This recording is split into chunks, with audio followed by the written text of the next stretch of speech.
right. Hello, everybody. We are here with Donnie Boivin, who is the leader of the networking group that I'm in, the only networking group that I pay for. Yes. Doing things differently and really helping people connect, not only in the US where we are, but around the world now, growing new chapters and just incredible stuff. So, you've written a few books in the past, but you've just come out with a new book. So, tell us what inspired you to create a new book. You know, growing up in one, I'm so stoked to hang out with you. You're always so damn fun. You're good people, man. I like hanging out with you. You know, I grew up in a blue collar family, man, and dad was a truck driver, mom worked in factories. Dad graduated or retired from Xerox as a technician working on copiers. Mom retired as a receptionist for an eye doctor, man. So we grew up in a household where you just were blue collar. You went and got a job, and you worked for other people. Yeah. And I was 40 years old before I even heard of this idea that you could do this thing called be an entrepreneur, start your own business. It just wasn't a concept. And, you know, when I jumped out of my own through a couple of rough happenstances of non competes and things that I was stacked up against, I quickly almost lost everything, my wife and I own. I had to stand on the back porch and literally look her in the eyes and say, babe, we're going to lose a farm. Her car, her Jeep got repossessed. She had to go cash in her 401k to literally save our farm, get her Jeep back. And, it was during that dark moment that I realized that I'd spent 20 years of other people telling me what to do. And as an employee, you do what you're told, or you get reprimanded somehow. So here I was now trying to be a business owner and had no damn clue how to be a business owner. So through a series of some really cool events and things that I just lucked into, I was able to turn the company around. And now, of course, we run 3 companies, global brand, and we're doing all the cool things. And what I realized along the way is, as I started sharing my story and can I cuss on here? I didn't even ask you. Yeah, Okay. sure. I started sharing my fuck ups and screw ups and the things that I was doing. People started asking me how I was figuring all this stuff out. And all that time that I was in the dark place of this not working, what am I going to do? How am I going to figure this out? I hadn't even contemplate that other people were struggling too. I thought it was only me. I'd like created this own island of crap that I was, buried in. And what I found was there was a ton of people that were going through the same crappy moments of time that I was. And so, flash forward now to all the success we've had. And what I realized is, everybody's like, start a business. It's going to be great. Get the freedom and all this stuff. And you hear all this great stuff, but nobody tells you how hard it actually is.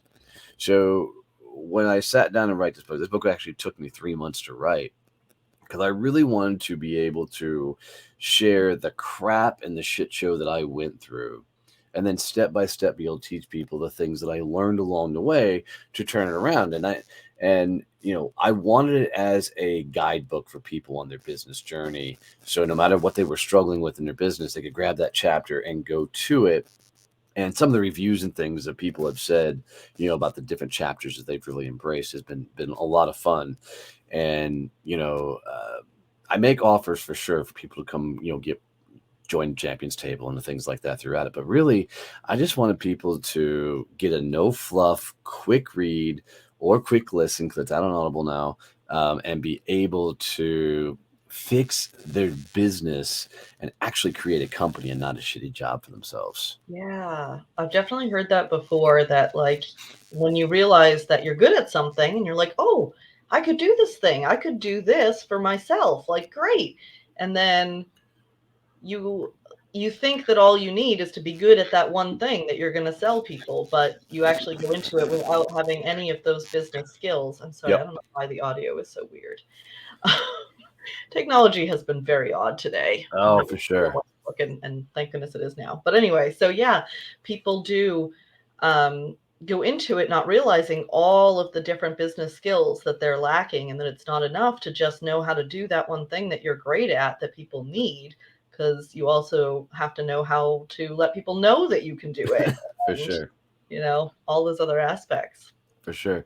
It's funny to me is people say dumb things like, turn your passion into a business, which I think is dumb because you should just get passionate about what you do. If you turn your passion into a business, most times it turns into something you hate. Um, but but Exactly why I never started a crochet business. 20 years Nice. ago, everyone was like, you should be selling your crochet. I was like, I don't think I want to be like doing it under a deadline with a demand, and I mean, and do really that many people want to wear crocheted stuff? I mean, a boggin, give me a crocheted boggin. I'm in all day long, but I don't want to wear. The biggest problem with crochet and knit and that industry is the amount of money Oh, people for sure. are not willing to pay for the amount of time it takes to create those things. Because even if you're a super fast crocheter, it takes a lot of time. Yeah, all of us boys have a crocheted blanket from our grandmother that she, of course, hand crochet because you can't automate crocheting really. Not that I know of, but Yeah, um, you can automate knitting, but I don't believe you can yep, automate crochet. right. Um, but my blanket's the funniest because as we grew, she added to it. Well, as I grew, she was starting to get Alzheimer's and getting into Oh, dementia. So my blanket goes from like this really cool coordinated color to like these random ass colors that make no sense. It's so awesome. It's so me. It's very unique. yes, yeah, yeah. So it's a very cool keepsake. It's actually in the trunk back here behind me, but you know, um, nobody's out there telling people, how do you actually get business? How do you actually market? How do you put processes in place? How do you do all the things that allows you to create that company? And there's no good place to go like really research it. I mean, you either, get around other people that are doing it, or you fuck up enough things that you start figuring it out. Or you get super overwhelmed, you Google Yeah. it, and you get a million different answers that Yep. take you in different directions. You don't know which one to pick or who to trust. Yep. And that's why all these people end up taking these stupid ass courses. They start doing all these things that people don't understand. Like, I know you're a freaking expert at funnels. And the trick with funnels, if you don't have a following, funnels are really hard, right? You've got to get people into those damn funnels. Yes, the You funnel know, by itself doesn't do you any good. You need absolutely, the absolutely. traffic. But But but if you go look at some of the biggest funnel companies in the world, that's all they're teaching is get funnel. Build a funnel. It's going to do all the things. Then people spend hours creating a freaking funnel when their dumbasses should just hire you in the first place, right?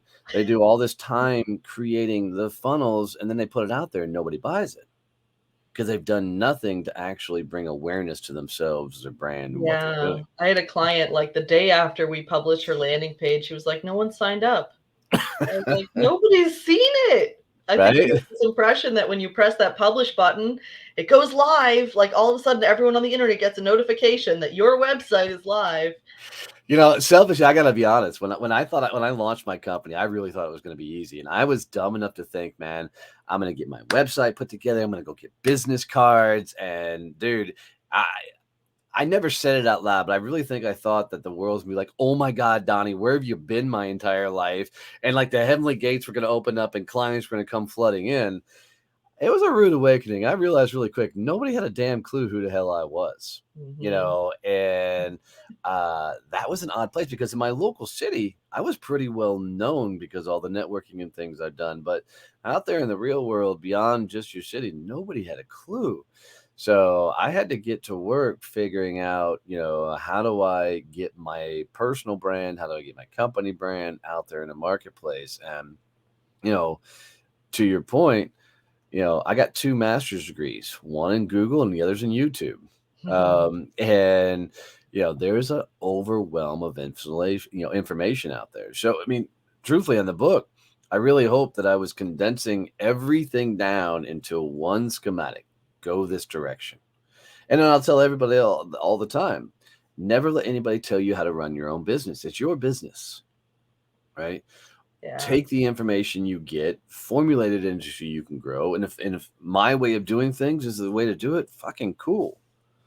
but it's your business, This and has to align with what feels right to you. It's okay to 100%. do it differently, but you got to pick a way and go for it. Because I Yes. know what caught me up in the beginning of my business and still is a trap that I easily fall into is all those different voices, all Mhm. those big success stories, all those people like, well, I made $500,000 in 1 week with no audience, and you too can do it. And so you download their thing, and then somebody else has another big claim. You download their thing, and then you're so scattered because you don't know which direction to pick. And I think for the most part, they all work. You just have to pick one and really dedicate to it. Well, one thing I want to So, caution people of is there's no hack, there's no trick, there's no and any asshole that tells you they did $4 million in 30 days, whatever. They had a deal set up with somebody else who had a million-person list and bought into this idea and sold into somebody else's contacts, right? There's no other way to do it. You either throw a shit ton of money at it, and even throwing a shit ton of money at it, you've got to know what you're throwing money at, mhm. and then you got to be able to deliver. But nobody that's never built a business is going to bring on millions of dollars worth of business and be like, yay, sunshine and rainbows, it worked. It's just not a thing. And so so a surefire way to know that something's a scam is if there's a Lamborghini in the advertising. you know, Absolutely. you know, um, uh, and I also want to make sure people aren't working themselves to death. I'm not the hustle and grind side of things, but I do truly believe that you need to work harder than you ever have in your life building your business than you ever did working for somebody else. And that was a wild, eye-opening moment for me because, I bought into this idea that, well, shit, I can set my own hours of the day and I can have this freedom and I can do what I want. I can dress how I want. I can talk how I want. I can be who I want.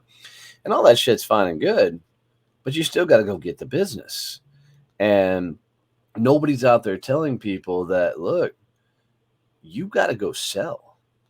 You got to go get in conversations with people that have never heard of you, introduce them to your products, and go, all right, does this make sense if we partner up and do this together? And for 90% of the population, that's fucking hard. Yeah, it's such an important skill for an entrepreneur to have. And I think my audience and who the person that I am, selling is a very scary idea because we don't want to upset anybody, we don't want to bother anybody. And so there's a lot of mindset work that goes into changing how we think about selling to Well, let's fix how that it's right now. You how it's ready? helping people. For sure. Well, let's fix that whole thought process right now. What is sales? I'm asking you. I'm going to flip the interview. What is sales? um I would say that sales is clarifying for people what you have to offer so that they can make an effective and informed decision for whether it's the right thing for them to buy. That was beautifully articulated and very, very well said. It's wrong, but it was well said. Thank you. I'm good at articulate. I have a degree in English. Sales is nothing more than a conversation with an outcome. That's it. What people have done is bastardize what sales actually is. If we go back to the old school cart and buggy days, right? One farmer would walk up to another farmer and said, "Man, I could really use your donkey." And the freaking other farmer like, "Man, I could really use some of that corn." And the first sales were, "Hey, let me borrow your donkey and I'll give you some corn for it." There was no, "Hey, if you don't buy, if I don't buy this donkey, you don't give me $100 for this donkey, then you can't use it. And oh, by the way, when you do that, you got to give me all your corn too, right?" There was no manipulation. There was no convincing. It was two good people having a good damn conversation, right? That's what sales is supposed to be. What people don't understand is we all love buying. Go look at our houses. It's full of stupid shit that we have no business, we don't even need. And we probably got shit laying around our house that we bought we don't even remember buying. We love to buy, but we hate to be sold to. We hate to be sold in a manner, in a way that was what most people think sales is. And it's because we've dealt with a lot of shitty salespeople, Yeah. I mean, you don't want to feel tricked and then right? the next day be like, wait, I didn't want that. Why did that person talk me into it? Yep. So I got a surefire way to go into every conversation to make sure you're not being a greaseball. You ready? Yes. I want you to go into every conversation with one thought process. Would I have a cocktail with this person? Would I invite them over for Sunday dinner to sit down with the family?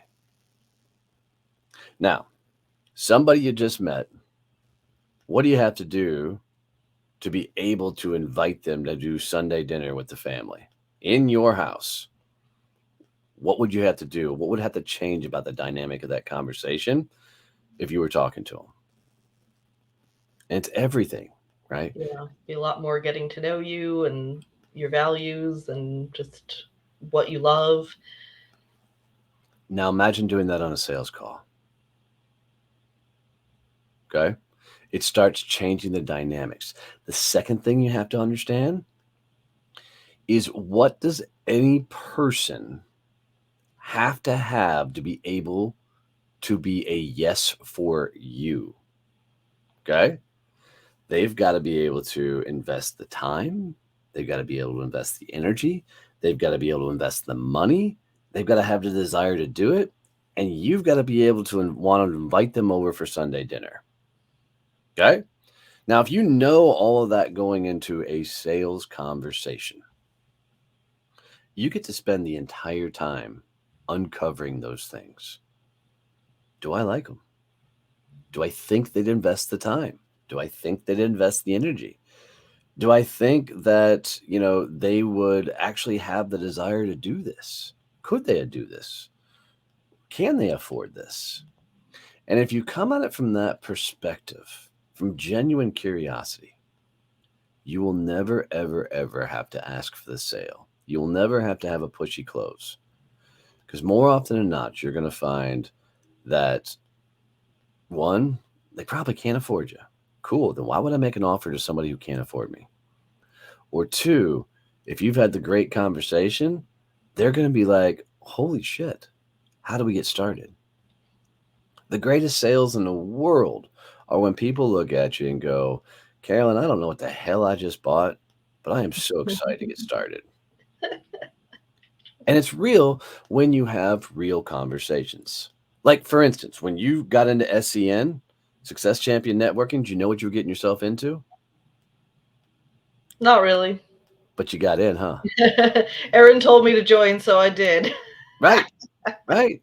And that is the power of just doing the right damn things. And when you show up in that place of real, genuine curiosity, real, genuine authenticity, people want to come to you. They want to be around you. But because people always come at it from the, oh my God, I got to pay my bills. I have to get this deal done. They become the greaseball person that they are afraid that somebody's going to see them by. And now they start, well, let me convince you why I'm the greatest. Let me tell you why I'm so awesome. Let me tell you why you need this. I often say it feels like online dating. I don't Yes. know, you may have been married for before online dating, but it's there's this desperate energy that comes across when you're like, I hate being single, I must find someone, Hmm. and people feel that and it repels them.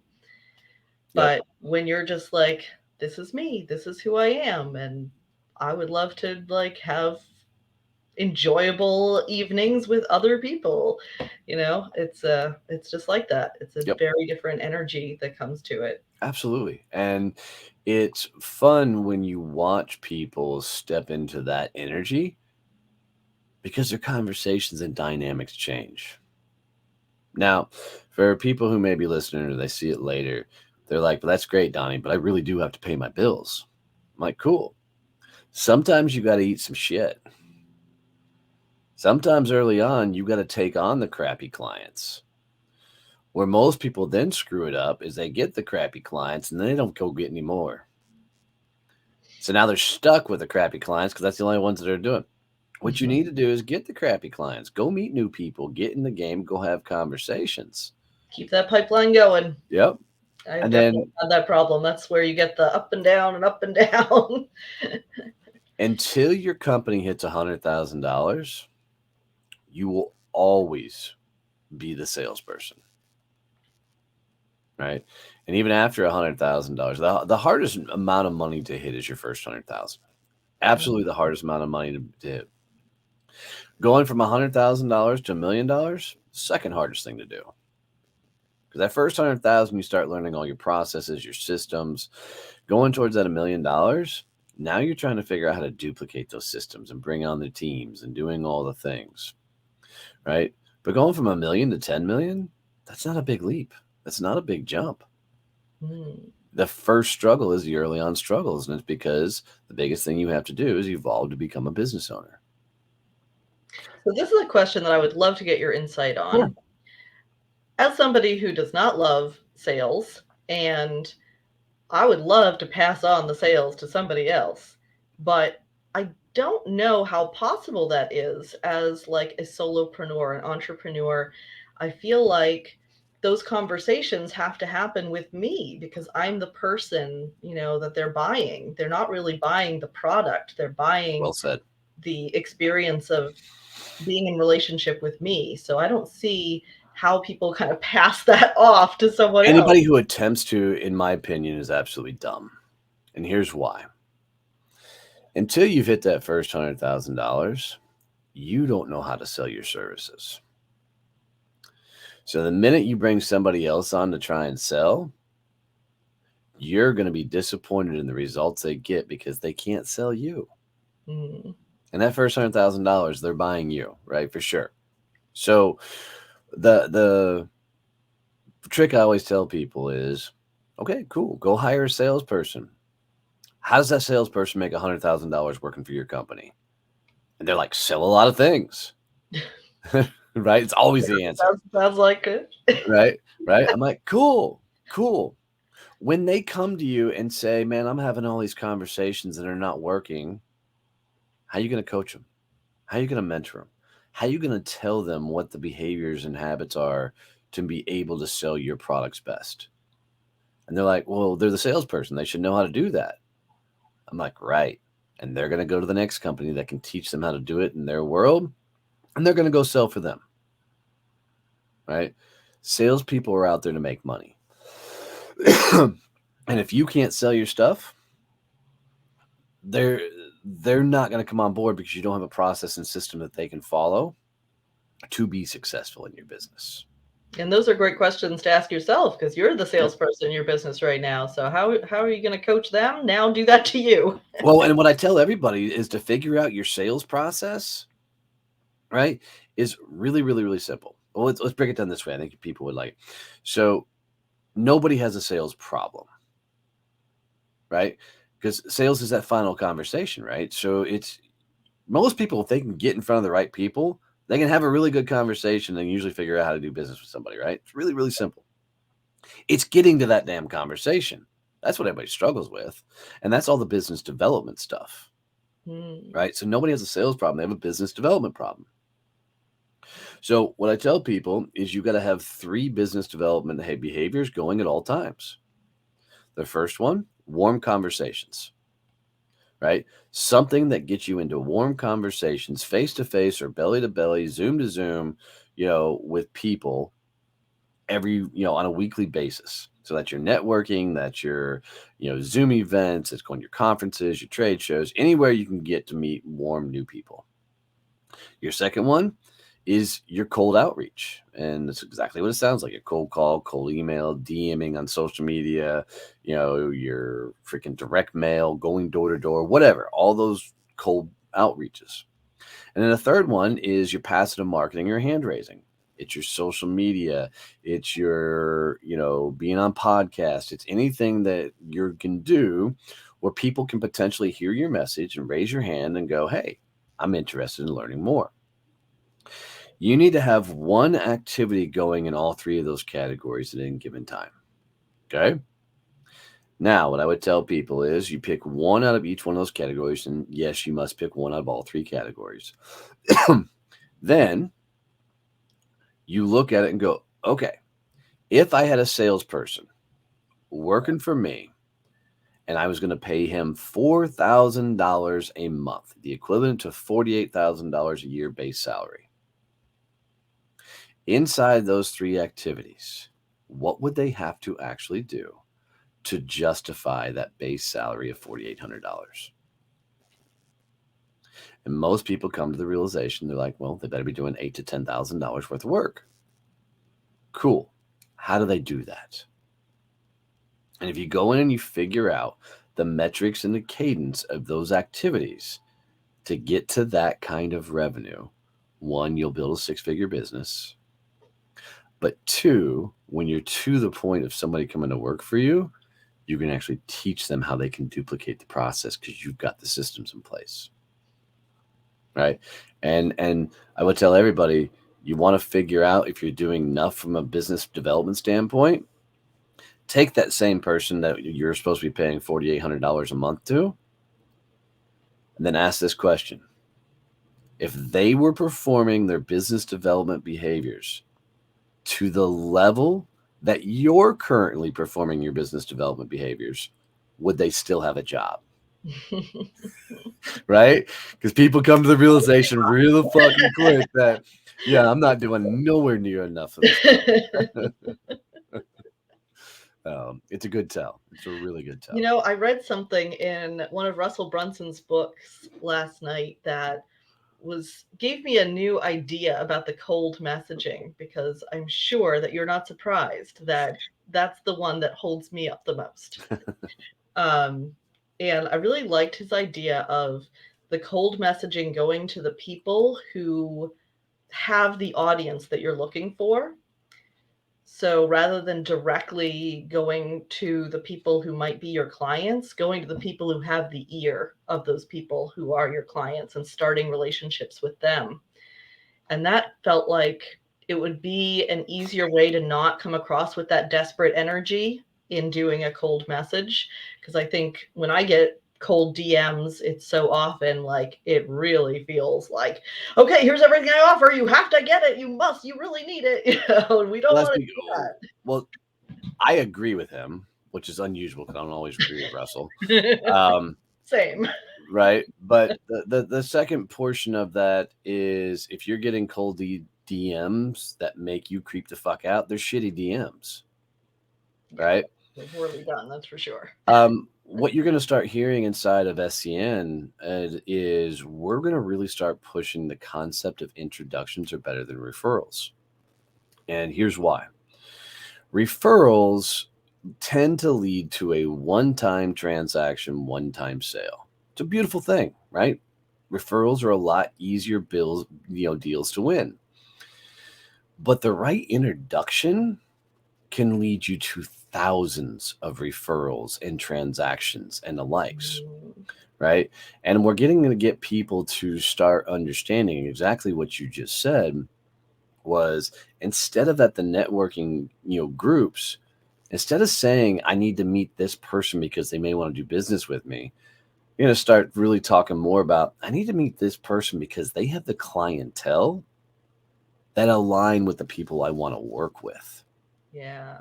And watch those introductions start coming through so much more simpler and easier. We've just been programmed that referrals. Hell, I even wrote a book called Endless Stream of Referrals, We've been ingrained with this idea that we've got to get referrals. I want to push that over as fuck it. Let's go get introductions. Let's go get into a bunch of the right conversations. Because if I got 100 people that I'm talking to that all have the clientele based on what I'm doing, that's a lot of people that can potentially bring my name up in the right conversations. Yeah, and it's about finding those people that are a good alignment with what you're doing. It's not the people who are doing exactly what you're doing. It's the people who provide a service that then when they're done, their clients are like, okay, what's next? They need you. Absolutely. And that's one of the things that's made some of our chapters so successful is you show up to one of the meetings and it's like, bam, you're instantly being introduced to people. You're instantly jumping on virtual coffees. and you're going, like crazy. And when you can find an environment where people are just willing to open doors, good shit happens really fast. Yeah, that is true. I've gotten probably 4 people who are potential collaboration partners through networking in Champion Success. So Hmm. It's been yeah. awesome. You know, So um, let's go back to the book cool. because we're going to wrap up. It's basically a really simple step by step, like just follow along, and you're going to have that basis for the first 100,000. Would that Really, be yeah, fair yeah, to say? yeah. It's setting a person up to actually grow their business so they can scale. There's a massive difference between growing a business and scaling a business, and a lot of people don't even Mm, understand the difference. I yeah. define it a lot in the book, but really, it's getting you to evolve into the mindset of a business owner, so you can actually build to business freedom. And for me, is freedom is when you get to that place where you're making more money that covers all your bills, all your cost, everything, and you're actually starting to live. Not survive, not thrive, but live. And that's a beautiful place. And that's where I want most people to get. And if they follow everything in this book, it's going to get them there. But I already said it. Don't let anybody ever tell you how to run your company. Don't let everybody tell you how to run your business. It's your business. Use it as a roadmap. Take the shit you like and use. There's things that you don't like, don't use them. It Right? seems like it's a good stepping stone of like, oh, so you decided to start a business. And usually there's this big gap to the next point of like whatever education is out there. So you're sort of trying to fill that gap in from Yeah, when I you want decide we got to start a business too. Yeah, 100%. I want the people that have been a year or two in business, fucked everything up, and they're like, "Oh my god, there's got to be a better way to do this." Those people are prime for my book because somebody who's just starting out, there's probably gonna be a lot of things in here that they're like, I, I don't even It may understand not why I even would make need sense this. to them if they haven't made those mistakes Yep, yet that all yep, of us make. yep. Exactly right. Exactly right. So, but yeah, it was fun to write. It's the hardest thing I ever wrote because I get Mhm. raw in there, man. I share the conversations with my wife and the dialogue behind it. So, Mm. it was very tough to write, but the reviews and the feedback have just been amazing. You know, Oh, it's such a good feeling when you know that what you've done has resonated with people and that they're finding help from it. And a book is a great way to like bring that help to such a large audience. So absolutely. I mean, it's an international bestseller in three countries, number one new release in 3 countries. Um, and the audiobook just came out, so it's me narrating, so that's a lot of fun.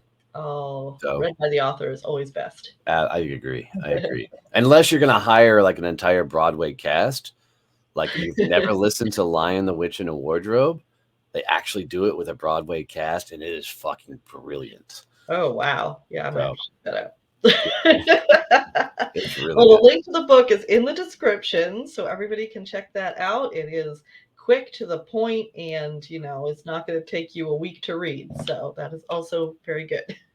Yeah, absolutely. Yeah. No, it was designed a couple hours at most. Get in, get out, come back and reference it as Take you your need. notes. Yep. Yeah. Dog ear your pages. Yep. Yep.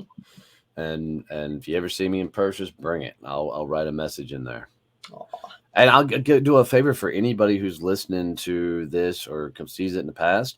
If anybody goes out and they buy 10 paperback copies of the book, they email a receipt to Donnie at DonnieBoivin.com. I will send them my personal calendar link and give them an hour of my time to work on their business. Oh, So, very I mean, for nice. $40, you can get an hour of my time. Just All right, and send me pass the those receipt. books out to your Yep. network and all the Yep. people you know who are trying to start businesses, run businesses. Yeah, Absolutely. Absolutely. beautiful.